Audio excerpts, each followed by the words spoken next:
Hey family, just checking in with you guys and hope all is well. Just wrapped up another meeting with a potential partner, and you're following me on this journey as I am stabilizing and growing this nonprofit. It is not a ground up situation or is not an extreme rebuild. However, it is a situation where we're taking over from a founder, and the organization has, I think, done quite well over the years.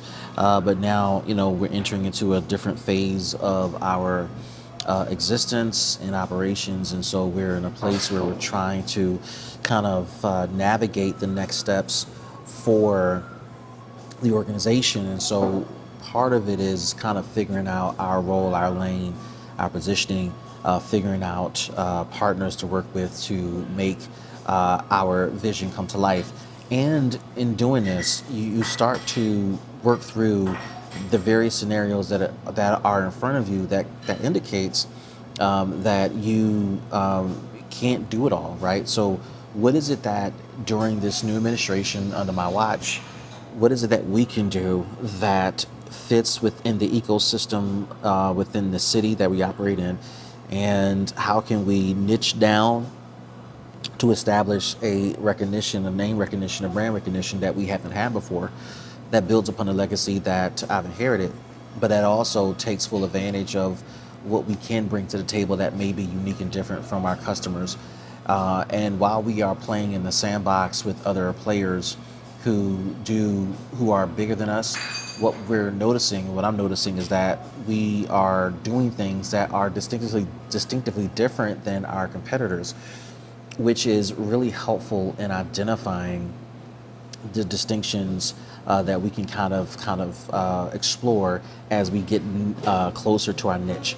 Now, I will tell you that one of the things that we are likely going to do dramatically different than a lot of our competitors, and this has historically been the case with the projects and organizations I worked with, is I bring a sense of technological integration where there's this constant massive deposit of technology infused into the organization to standardize activity, normalize efficiencies, bring effectiveness that can be sporadic, but now more consistent because there's tech and systems that are navigating the things that are somewhat repetitive but can be managed because of the new systems in place.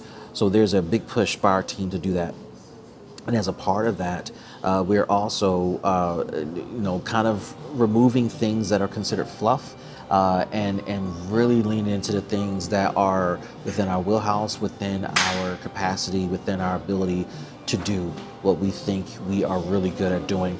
So as we are continuing to navigate through these partnership conversations, as we're navigating through niching down. One of the things I'll share with you in this segment is the fact that part of niching down and discovering the niche is getting out of the four walls of your business and having conversations with competitors to understand what they are doing, particularly if they've been doing it for a long time, particularly if they are really good at it, they have a name recognition.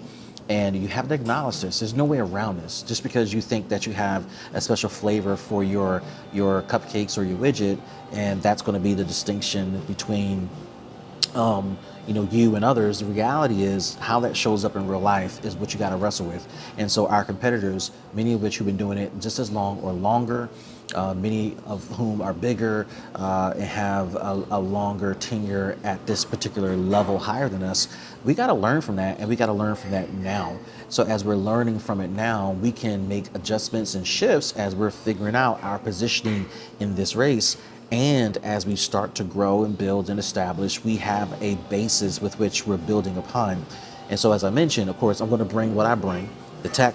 I have my own philosophy and background experiences, not only running nonprofits and programs, but the topic with which we're working on, the category, the specific scope of work we're working on. I have that experience as well. But now I am learning how the community, funders, etc. view us. That's something I got to wrestle with and deal with and kind of navigate through and mend some fences, leverage existing relationships, And it is a process, but it is something you fight through. So if you're starting, if you're taking over, if you're acquiring, if you're joining a business of any type, these are some of the things you got to consider. And as you're looking at your business and you're at these early stages of your business, you want to be mindful of partnerships. You want to be mindful of the idea of that partnerships can certainly accelerate growth. And I mean, when I say accelerate, there's no way to overstate accelerate. If you look at a comparison between doing it by yourself versus doing it with a partnership, and you look back at it and you looked at it when you did it by yourself, you can only go but so far. But because of partnerships and you do a comparative analysis, you'll notice that partnerships can have geometric growth impact on your business, and it can make a significant difference in your ability to reach the goals that you are in pursuit of. Hope you find this helpful. Hope you are digging in as you're watching this particular segment. And until the next time, see you guys later. Keep working.